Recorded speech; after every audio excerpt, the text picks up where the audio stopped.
At 1 a.m., harsh fluorescent light did nothing to mask the biting antiseptic scent in the hospital corridor. My thumb hovered over the screen, pressing send on the final email. Almost instantly, the phone buzzed. Walter Delgado. I stared at the name for 2 seconds, letting the vibration rattle against my skin. I didn't answer immediately. In truth, there was no reason to hesitate. As of this moment, we had reached the end of the line. I slid my finger across the screen.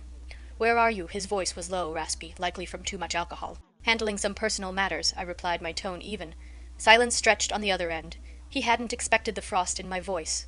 "Willow," he scoffed, dark amusement coloring his tone.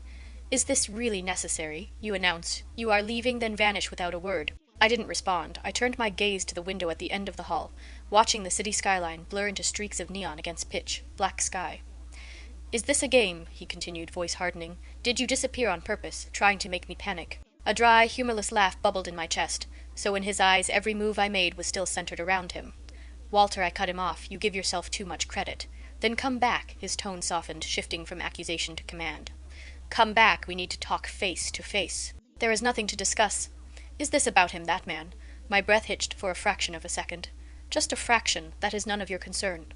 I ended the call. The corridor fell silent again, save for the rhythmic squeak of a medical cart in the distance. A nurse approached, footsteps soft on the linoleum. "Miss Harding, we need to keep you for observation tonight." I nodded. She glanced at me, eyes lingering as if she wanted to offer comfort, but thought better of it and turned away. I looked down at my hands. My fingertips were pale, almost translucent under the lights. A dull, cramping ache radiated from my lower abdomen. A cruel, physical reminder of what had just happened. The life that had flickered inside me hours ago was gone. My eyes remained dry. No sudden outburst of grief, no hysteria. I simply realized that some relationships, much like this pregnancy, were never meant to be held. They slipped through your fingers no matter how tight your grip. Sleep eluded me that night.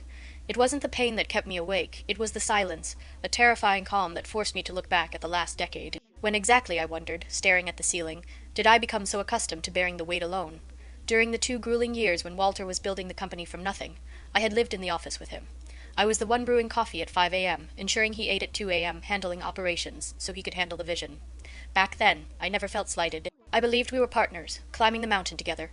Only later did I realize he wasn't walking faster to lead the way. He was running to leave me behind, 3 months ago. I had still been blind to it. Until the night of the company anniversary gala. Crystal chandeliers, flowing champagne, hollow echoes of polite laughter. A night of triumph. I stood in the crowd, champagne flute in hand, and watched Walter walk out from the side of the stage. He wasn't alone.